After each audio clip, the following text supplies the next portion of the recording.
Students, welcome in chemistry शिक्षा class. आज का हमारा जो वीडियो है वो एमसीक्यू क्वेश्चंस के बाद कुछ क्वेश्चंस जो प्रैक्टिस करें अपन ट्रू फॉल्स की फॉर्म में भी किस तरह से पूछे जा सकते हैं और मैच द करेक्ट ऑप्शंस, यानी कि हम एक साइड में लेफ्ट और राइट के अंदर आपको मैच द फॉलोइंग्स करने उसका एग्जांपल भी देते हैं और fill in the blanks, one word answer जो है उसमें एक आपको वर्ड पर्टिकुलर जो फिल करना है, तो फिल इन द ब्लैंक्स। इस तरह के एमसीक्यू के साथ साथ में ये भी कुछ टाइप ऑफ क्वेश्चंस होते हैं। तो देखिए बच्चों, सबसे पहले आइए अपन प्रैक्टिस करते हैं ट्रू एंड फॉल्स किस तरह से करें।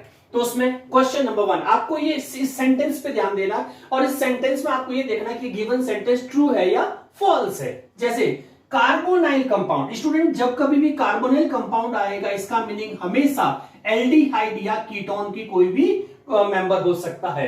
Carbonyl compound gives electrophilic addition reaction. आपको याद होगा स्टूडेंट्स, जितने भी कार्बोनाइल कंपाउंड्स होते हैं इसके अंदर हमेशा, जैसे अपन ने हाइड्रोजन साइनाइड से रिएक्शन कराई तो साइनाइड पहले अटैक करता है, इसका मतलब न्यूक्लियोफिलिक एडिशन रिएक्शंस देते हैं, न कि इलेक्ट्रोफिलिक एडिशन। इसीलिए पहला सेंटेंस आपका फॉल्स हो जाएगा, क्योंकि जितने भी कार्बोनाइल कंपाउंड्स होंगे वो हमेशा न्यूक्लियोफिलिक एडिशन, यहां पे अगर न्यूक्लियोफिलिक एडिशन लिखा होता तो ये ट्रू होता, otherwise it is false. Now second question देखिए, B part. Aromatic compound gives electrophilic substitution reaction.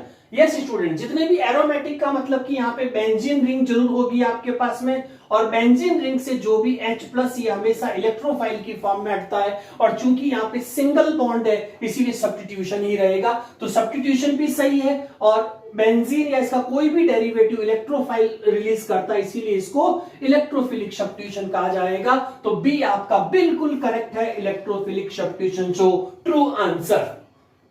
Now part C, reactivity of SN1। ध्यान से देखिए बच्चों, SN1 increases with more polar solvent. अगर हम SN1 रिएक्शन में पोलैरिटी बढ़ाते हैं तो क्या इसकी रिएक्टिविटी इंक्रीज होगी, यानी कि रेट ऑफ रिएक्शन फास्टर होगी। तो क्या ये सेंटेंस सही है? स्टूडेंट्स आपको याद होगा SN1 रिएक्शंस के अंदर आपका क्या होता है, 3 डिग्री पार्टिसिपेट करता है, जैसे टर्सरी ब्यूटाइल ब्रोमाइड, और ब्रोमाइड के हटते इस पे क्या पड़ेगा, कार्बोकैटायन, यानी कि कार्बोकैटायन एक आयोनिक कंपाउंड है और आयंस का डिसोसिएशन होने के लिए पोलैरिटी की जरूरत पड़ती है। इसीलिए ये बिल्कुल ठीक है कि जितना ज्यादा पोलर सॉल्वेंट होगा उतना ही आपका रेट ऑफ रिएक्शन जो होगा, ये रिएक्टिविटी टुवर्ड्स S1 फास्टर होगा। इसीलिए बिल्कुल करेक्ट सेंटेंस है, सो इसीलिए ट्रू आंसर होगा इसके अंदर। टी मैच करिए। नेक्स्ट डी पार्ट देखिए, SN1 reaction shows retention and inversion. क्या SN1 रिएक्शन के अंदर रिटेंशन और इन्वर्जन हो सकते हैं? बिल्कुल। अगर हम इसका स्टीरियोकेमिकल एस्पेक्ट लेते हैं और हमारा जो टर्सरी ब्यूटाइल है इसमें ऑल 4 कार्बन, जैसे अपने पास में एल्काइल ग्रुप, एक मिथाइल हो जाए, एक आपका इथाइल हो गया, एक आपका प्रोपाइल या फिनाइल कोई भी ले लीजिए, तो अगर कायरलिटी यानी कि कायरल कार्बन अगर पार्टिसिपेट करता है तो उस केस में ओरिएंटेशन के बेसिस पे अपन कह सकते हैं कि इसमें रिटेंशन इन्वर्जन होगा। इसीलिए SN1 रिएक्शन पार्ट जो है वो रिटेंशन इन्वर्जन में कंसीडर होते हैं। सो ये भी आपका एक ट्रू आंसर है, ठीक है। उसके बाद SN2 reaction contain transition state. बिल्कुल बच्चों, SN2 का मतलब इसमें 1 डिग्री पार्टिसिपेट करेगा हैलाइड, और 1 डिग्री में आप देखेंगे इसके अंदर हमेशा बैक अटैक होता है, और बैक अटैक होते ही जो इंटरमीडिएट जहां पे कार्बन की वैलेंसी कुछ पर्टिकुलर फ्रैक्शन ऑफ सेकंड के लिए पेंटावैलेंट हो जाती है तो उसको अपन बोलते हैं ट्रांजिशन स्टेट। और of course SN2 is always favour the transition state, क्योंकि ये नॉन पोलर या लेस पोलर सॉल्वेंट में परफॉर्म होती है। सो ये भी आपका ट्रू आंसर है। उसके बाद carbonyl compounds, students carbonyl compound shows negative electro, minus E का मतलब यहां पे इलेक्ट्रोमैग्नेटिक इफेक्ट से होता है, तो नेगेटिव इलेक्ट्रोमैग्नेटिक इफेक्ट यानी कि aldehyde ketone negative electromagnetic effect show करते हैं स्टूडेंट्स। तो आप देखेंगे इसके अंदर जितने भी, तो इलेक्ट्रोमैग्नेटिक इफेक्ट क्या होता है, पाई बॉन्ड की शिफ्टिंग और अटैक ऑफ न्यूक्लियोफाइल जो होते हैं वो एक दूसरे के अपोजिट डायरेक्शन में होते हैं, उसी को अपन -E बोलते हैं, ठीक है। इसीलिए जितने भी कार्बोनाइल कंपाउंड्स होते हैं वो सारे आपका -E इफेक्ट शो करते हैं और ट्रू होता है, जबकि ये एल्कीन के लिए +E इफेक्ट शो करते हैं। तो ये था बच्चों practice questions for true and false.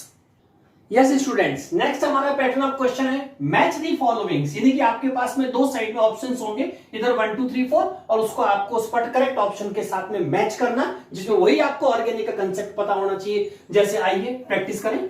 1 nucleophilic substitution. Nucleophilic substitution किससे रिलेटेड हो सकता है बच्चों? जल्दी से सोचिए, इनमें से कौन न्यूक्लियोफिलिक सब्स्टिट्यूशन दे सकता है?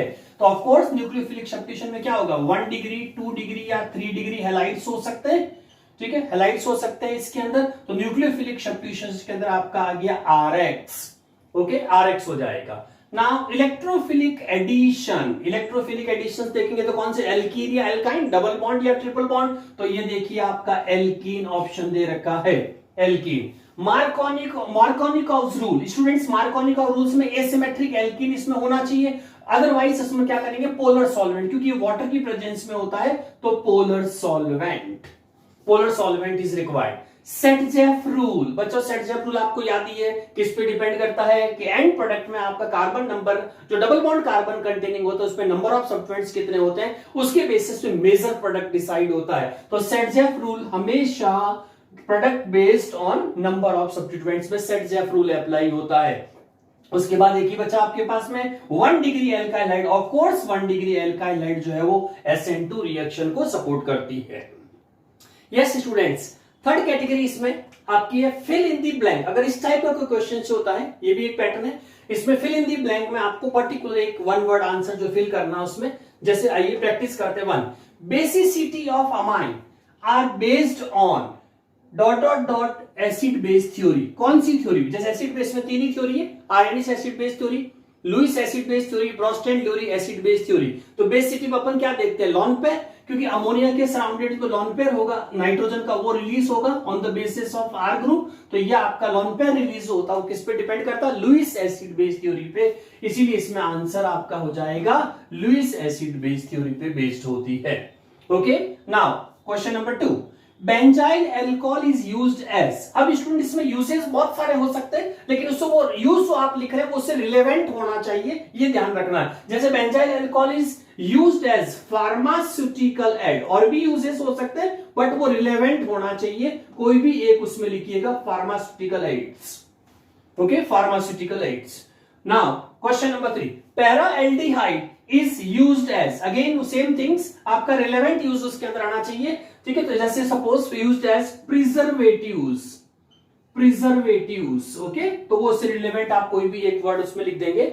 Now question number 4 3 degree alkyl halide यानी कि RX, जिसमें tertiary butyl bromide chloride gives which type of reaction? Yes student, तो मैंने आपको ट्रिक बताई थी, SN1 और SN2, lower number higher degree, higher number lower degree, तो आपको इसमें क्या दे रखा है 3 डिग्री, यानी कि 3 डिग्री हमेशा SN1 का सपोर्ट करेगी, तो रिएक्शन SN1 आएगी।